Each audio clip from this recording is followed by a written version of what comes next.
Hello guys, welcome to another video. We have this weird equation right here. We are to determine the value of x that satisfies the equation, and the good news is that x is a real number. I'm going to solve this problem in two different ways. So after watching, I would want you to comment down below which of the methods that you prefer. And before we start, feel free to pause the video and give it a try first. Are you done? Now let's get right into the first approach. In fact, with the first approach, the most important thing you should know is that square root of a is the same as a to the power 1 half. So if you know this, the first rule is going to be pretty much easy. In fact, I'm going to start right from here and then move towards this direction.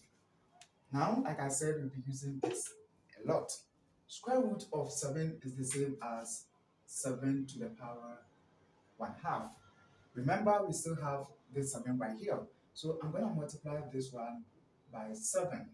And I'm going to put this in parentheses because we have this square root right here. And this square root is affecting all of this. So everything here to the power 1 half, where this 1 half is this square root. Again, I'm going to multiply this by 7. And this 7 is coming from this right here. And I'll put everything in square brackets. Then to the power 1 half, which is this square root, that is affecting everything. Cool. Now that we know this, we have the right hand side to be 343 is also the same as 7 to the third power, then all to the power x, just like this.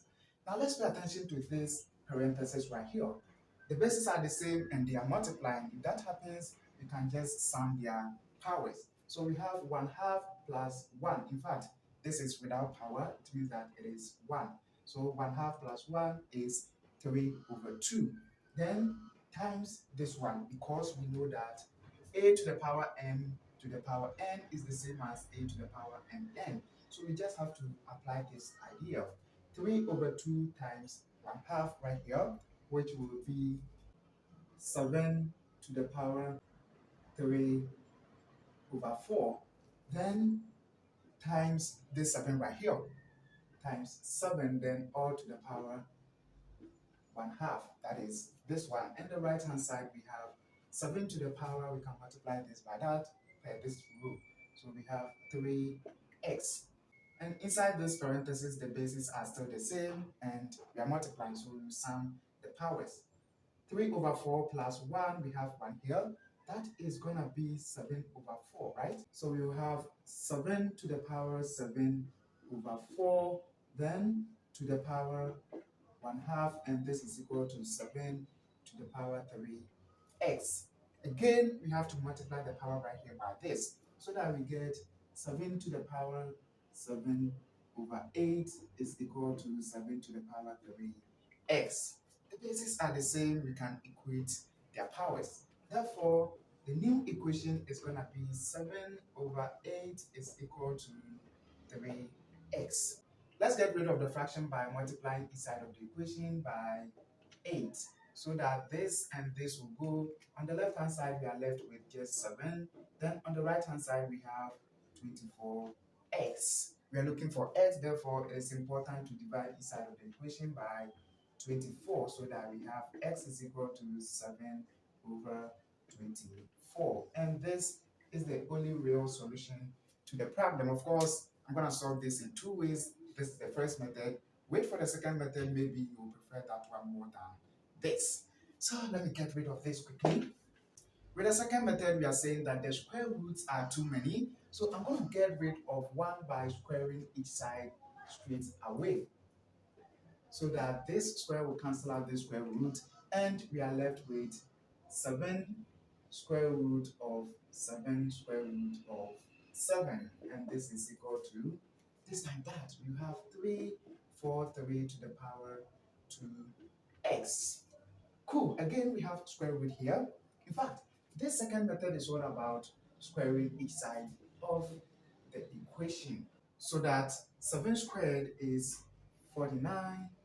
Then everything right here squared, the square will cancel out the square root, and we'll be left with times 7 square root of 7. And this is equal to, Again, we will keep 3, 4, 3. Then this times the power right here. In fact, this is not negative. The power right here, we will have 4x, just like that. And we can simplify this one. 49 times 7, that is going to be 3, 4, 3. Then square root of 7, this is 3, 4, 3 to the power 4x. Still, we have square root here, but I'm tired of squaring. I don't want to square anymore. Is that possible? Yes, it is possible because 3, 4, 3, 3, 4, 3. It is good if we divide each side by 3, 4, 3, 3, 4, 3, so that this will cancel out this.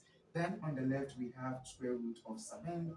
On the right hand side, remember the bases are the same, so I will just write one of the bases and then subtract their powers. That would be 4x minus 1.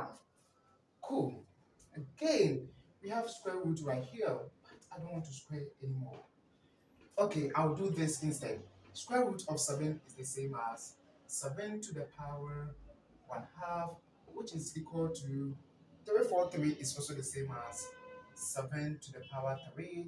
Then it is multiplying this power right here. So we will have 4x minus 1, just like that. And this time, you see that the bases are the same. You don't even have to simplify the powers. You can straight away equate their powers. So we have 1 half is equal to 3 times 4x minus 1, just like this. Let's get rid of the fraction by multiplying the side of the equation by 2, just like this, so that this and this will go. You'll be left with 1 is equal to 6 times 4x minus 1. Here we can simplify this further by distributing this 6 across, so that we have 1 is equal to 24x minus 6. If we bring this negative 6 to the left hand side, we have 7 is equal to 24x. We are looking for x, so if we divide each side of the equation by 24, we will end up getting 7 over 24 as the second method. So guys, this is also the second method. Let me know the methods that you like in the comment section down below, and don't forget to give me a thumbs up. It's very important. I will really appreciate it. And check this video out or this out. See you again on the next video. Thanks for watching and take care. Bye bye. I'm out.